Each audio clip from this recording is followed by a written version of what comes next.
Começa agora um programa que traz tudo sobre o livro mais lido em todos os tempos. Apresentamos O Som do Livro.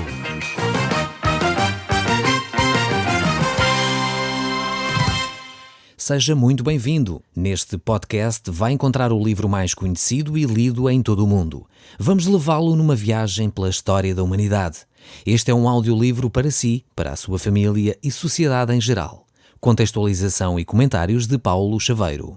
E nós hoje vamos estar a olhar para o capítulo 3 e 4 do livro dos Salmos. E vale a pena voltar um pouco atrás à introdução deste livro, aos 2 primeiros salmos que nós já estudamos. O primeiro salmo fala acerca da felicidade e como nós podemos alcançar essa felicidade.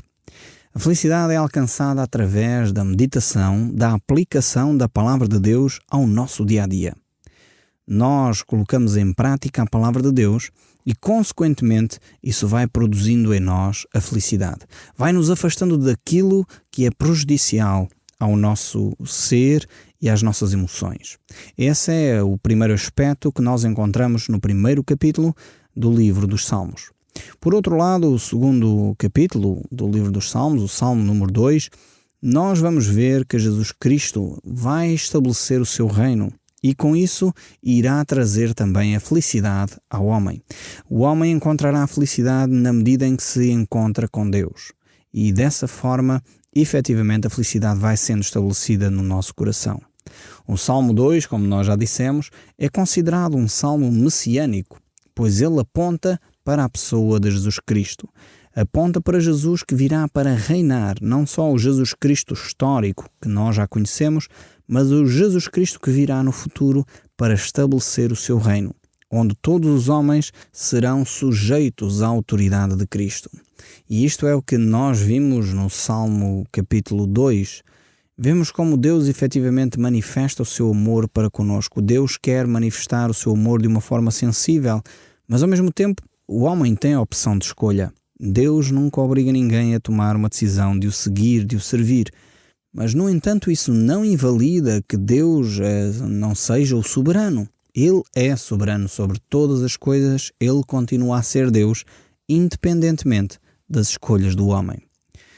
Então vamos agora olhar para o capítulo 3, que nos vai falar sobre a confiança em Deus, mesmo no meio da adversidade. Vamos então ver este Salmo 3. Talvez você esteja a passar uma situação difícil, talvez você esteja a enfrentar neste momento alguma adversidade, então tome atenção àquilo que Deus lhe vai dizer através deste Salmo.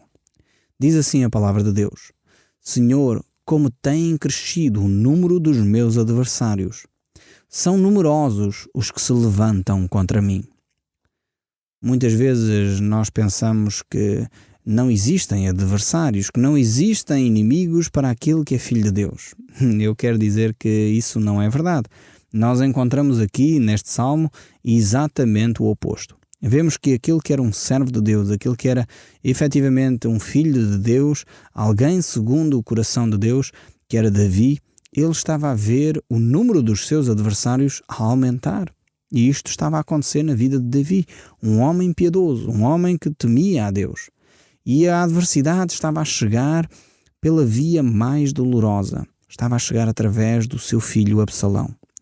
E Davi, então, quando escreve este salmo, provavelmente ele está a ter em mente a revolta que o seu filho Absalão promoveu para retirar Davi do trono. E não há, efetivamente, nada mais dramático do que uma família dividida.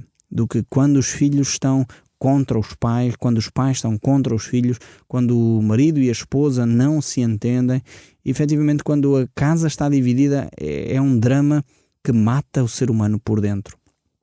E Davi estava a presenciar esta situação. Não só Absalão realmente se tinha revoltado contra Davi, mas também todos os generais, muita do exército que Davi tinha liderado durante anos, estava agora a tomar posição ao lado de Absalão. Por isso, os inimigos estavam a crescer. Havia numerosas pessoas que se estavam a levantar contra Davi. Então nós temos que olhar para este salmo e ver como nós podemos lidar. Davi aqui vai falar e vai lidar neste salmo tendo em conta o seu contexto histórico e tendo em conta o seu contexto até teológico. Temos que ter isto em mente, porque senão poderemos correr riscos sérios de cometer erros teológicos de atitude que Cristo Jesus veio transformar. Então, Davi aqui vai falar de uma forma às vezes bastante dura contra aqueles que se levantavam como seus inimigos, mas ao mesmo tempo nós temos que entender que Davi está debaixo da lei, onde o que imperava era olho por olho, dente por dente. Então temos que ter isto em consideração quando olhamos para os lamentos de Davi e para as propostas que ele faz relativamente aos seus adversários. No entanto, nós sabemos que ao olhar para este Salmo de Davi e vendo aquilo que o livro de Reis relata sobre este assunto, vemos como Davi ficou profundamente magoado quando o seu filho Absalão foi morto na batalha. Ele ficou demasiado abatido. Então nós temos que ter em atenção isto também. Por outro lado, fiquemos bem conscientes de que mesmo sendo cristãos, mesmo sendo filhos de Deus, muitas vezes a adversidade chega. Eu sei que infelizmente por vezes há algumas pessoas que anunciam um cristianismo de facilidades, um cristianismo onde não há dificuldades, um cristianismo onde o cristão é sempre vitorioso, onde o cristão não tem adversidades, vai ter prosperidade, vai ter sempre saúde, nunca vai ter doenças. Este não é o cristianismo da Bíblia. Tenho que dizer isto de uma forma muito transparente e de uma forma muito franca. Na Bíblia nós vemos que o cristão sofre. Na Bíblia nós vemos que andamos pelo vale da sombra da morte. Mas a Bíblia também mostra que nós não temeremos mal algum porque Deus está connosco. A Bíblia não isenta o cristão da dificuldade, mas ao mesmo tempo mostra que Deus está junto a ele na altura da dificuldade. A Bíblia não isenta o cristão de inimigos. Antes, pelo contrário, se nós olharmos para Jesus Cristo, vemos que o próprio Jesus Cristo tinha um grande número de inimigos, ao ponto de até um dos seus apóstolos se ter revoltado, se ter colocado contra Jesus. Estamos a falar de Judas Iscariotes. Jesus sabe o que é ser traído. Jesus sabe o que é ter alguém próximo que se levanta contra ele. Então Jesus conhece esse sentimento que provavelmente você está a sentir. Talvez você se sente traído por alguém próximo de si. Alguma pessoa que estava bem próximo de si levantou uma calúnia, levantou uma mentira a seu respeito. Você está neste momento ferido, magoado. Talvez você se sente como Davi, que diz: Senhor, diz ele, tem crescido o número dos meus adversários, o número dos que se levantam contra mim. Talvez você está a sentir isso na pele. Talvez você necessita clamar a Deus como Davi o fez. Davi efetivamente era um bom pai, ele amava o seu filho Absalão, ele chorou profundamente quando Absalão morreu, mas no entanto ele sentia esta adversidade, ele sentia estes inimigos a se levantarem, a se colocarem, a se posicionarem ao lado do seu filho Absalão, que se preparava para tomar o reino. Mas o Salmo 3 prossegue no verso 2 a dizer: são muitos os que dizem de mim, não há Deus de salvação para ele. Talvez os seus inimigos digam o mesmo que aqui estes diziam a respeito de Davi. Eles estavam a pôr em causa o cuidado de Deus para com Davi. Eles diziam: afinal, tu és Davi, o homem que procura servir a Deus, e Deus não te está a livrar nesta situação. Talvez você já ouviu isto. Tu és cristão e está a acontecer isso na tua vida. Estás a ter essa dificuldade financeira, estás a ter esse problema familiar, estás a ter essa dificuldade na saúde, mas então Deus não te protege, Deus não cuida de ti. Talvez já você ouviu este comentário. E era o que estavam a dizer a respeito de Davi. Por isso ele clama. E o verso 3 diz: porém tu, Senhor, és o meu escudo, és a minha glória e o que exaltas a minha cabeça. Davi estava perfeitamente consciente da relação que ele tinha com Deus. Apesar das pessoas dizerem que não havia salvação em Deus para Davi, ele dizia: não, eu conheço-te, Deus. Eu sei que relação eu tenho contigo. Eu sei que tu és o meu escudo. Eu sei que és tu que me proteges. Sei que mal nenhum virá até mim se tu não permitires. És tu que me levantas, és tu que me abates. Davi tinha perfeita consciência que a sua vida estava nas mãos de Deus. A minha pergunta para si, que me está a ouvir neste momento: a sua vida está nas mãos de Deus? Você já confiou inteiramente a sua vida a Deus? Você pode dizer como Davi: que Deus é o seu escudo, é aquele que o protege. Deus é aquele que o levanta, é aquele que lhe dá a promoção no trabalho, é aquele que traz a bênção sobre a sua vida. Você pode fazer esta afirmação como Davi o faz? Eu espero sinceramente que sim, que realmente você possa ter esta relação com Deus em que as adversidades não se colocam, não são maiores do que a sua relação com Deus, em que as adversidades não colocam em causa a relação que você já tem estabelecida com Deus. Talvez as pessoas querem pôr em causa essa relação, mas você está firme, sabendo que é Deus quem o protege, que é Deus quem cuida de si. E o verso 4 deste Salmo 3 ainda nos diz: com a voz clamo ao Senhor e Ele do seu santo monte me responde. Realmente esta é perfeita comunhão com Deus. Saber que Deus ouve as nossas orações. Saber que Deus responde aos nossos pedidos. Isto é que é o realmente importante na vida de um cristão. É saber que Deus está presente. É saber que Deus está ao nosso lado mesmo na adversidade. Os inimigos ouvem-nos, os inimigos veem as nossas ações, eles estão prontos para nos destruir. Muitas vezes vemos que Satanás, efetivamente, ele quer provocar estragos na nossa vida.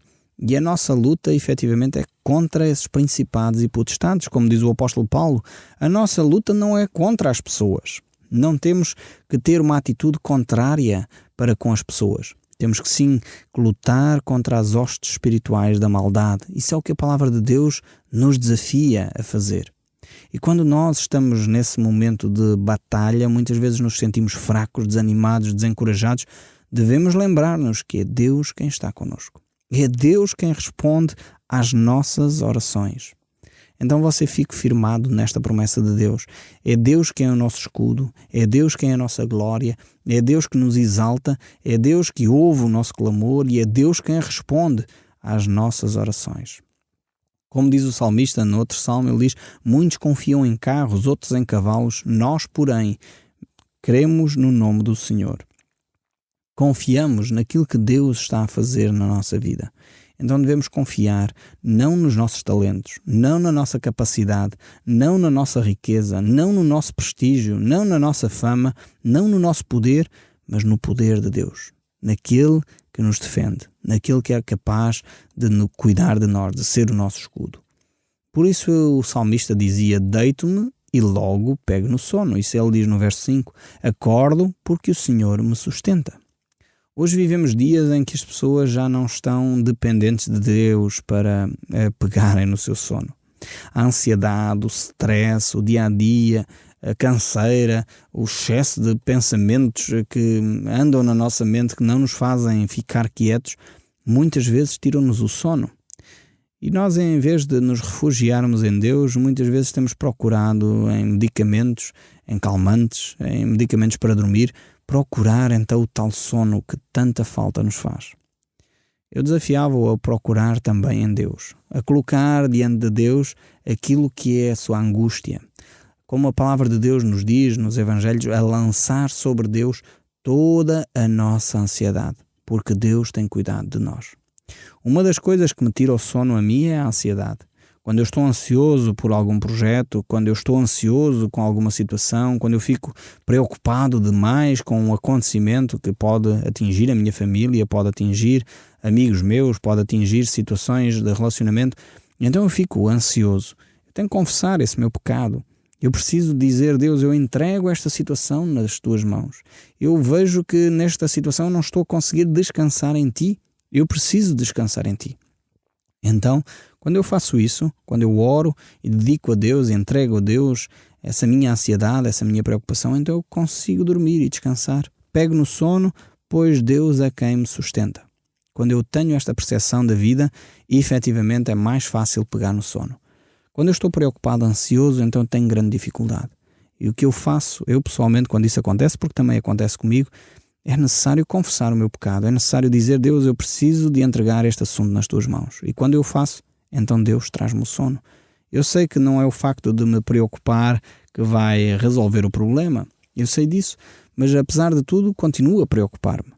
A minha atitude deve ser entregar a Deus e deixar que Deus resolva efetivamente o problema. O apóstolo Paulo faz isto, ou coloca estas questões de uma outra maneira, dizendo: se Deus é por nós, quem será contra nós? E a resposta é óbvio, que é ninguém. Se Deus está ao nosso lado, não há ninguém que possa nos fazer mal.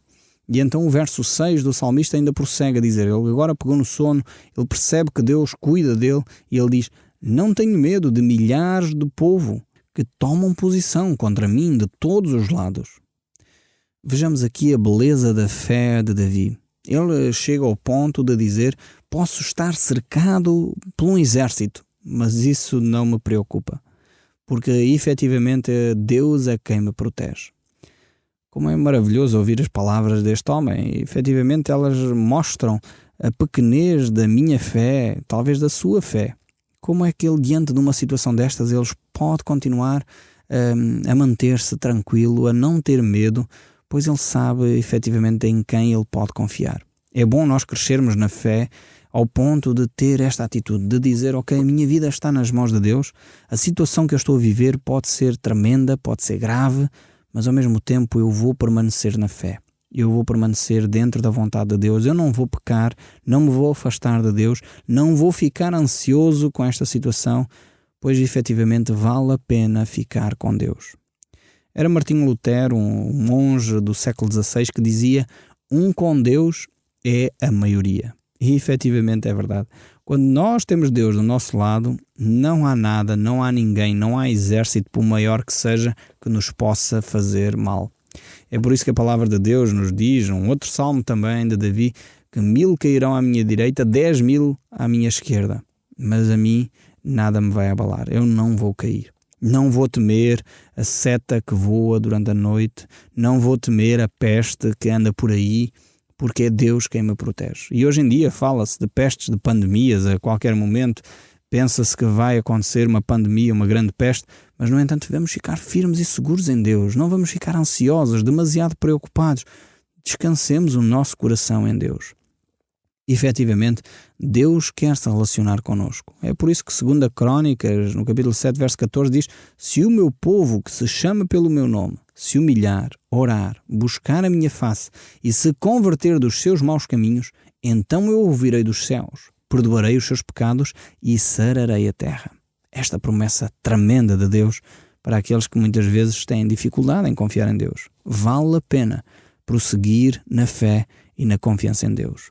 O verso 7 ainda diz: levanta-te, Senhor, salva-me, Deus meu, pois feres nos queixos a todos os meus inimigos e os ímpios quebras os dentes. Foi aqui que eu disse logo no início que Davi tinha uma percepção muito própria do relacionamento com os seus inimigos. Ele de facto mostra, ele sabe que Deus odeia o pecado, só que Davi aqui estava tão preocupado, ele dizia: Deus, peleja tu por mim, combate tu esta peleja por mim. Então ele usa aqui imagens, metáforas bastante violentas até, para dizer que Deus está do seu lado, Deus o vai salvar. E era isto que de alguma forma Davi estava a dizer. Talvez você possa dizer por outras palavras a mesma coisa. Nós sabemos que Jesus nos manda amar até os nossos próprios inimigos. Mas, no entanto, ele não diz para nós continuarmos lá ao pé deles, se eles nos estão a dar pancada, para nós lá permanecermos a levar pancada. Não, temos que ter bom senso. Mas, no entanto, Jesus diz para nós amarmos os inimigos.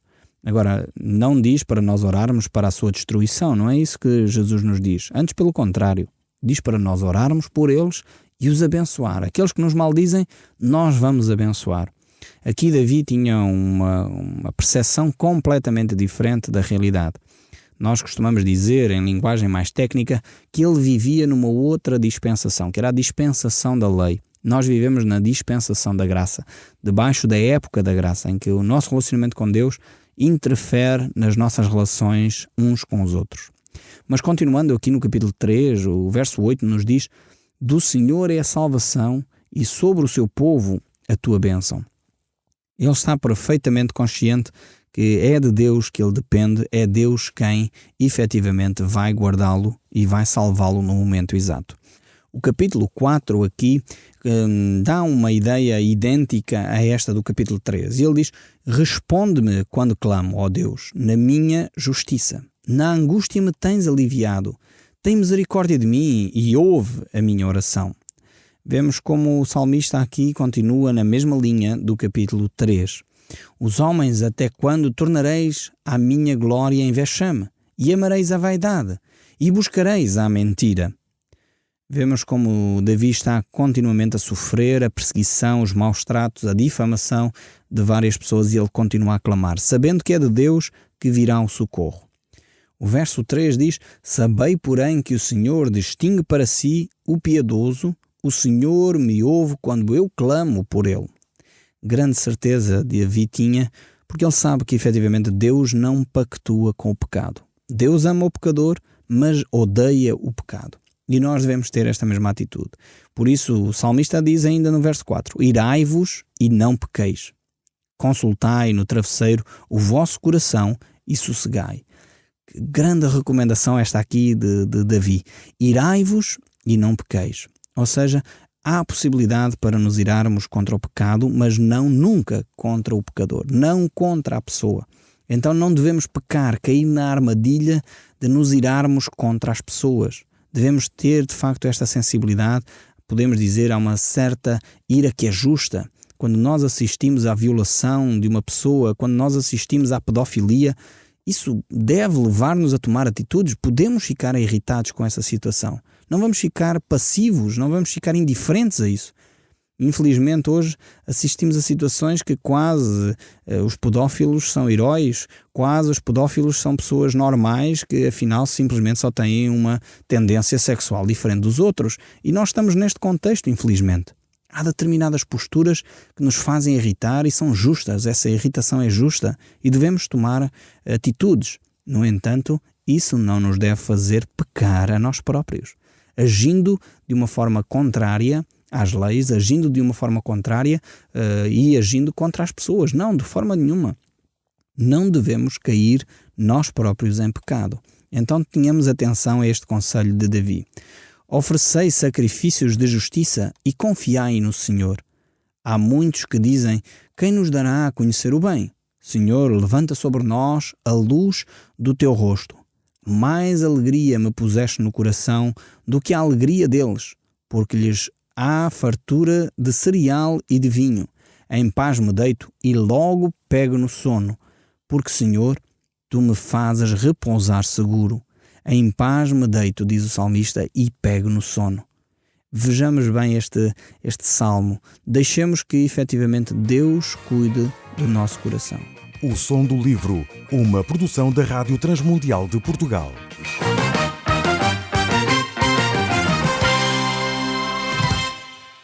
RTM. Conhece todos os nossos programas em rtmportugal.org. Uma produção da Rádio Transmundial de Portugal.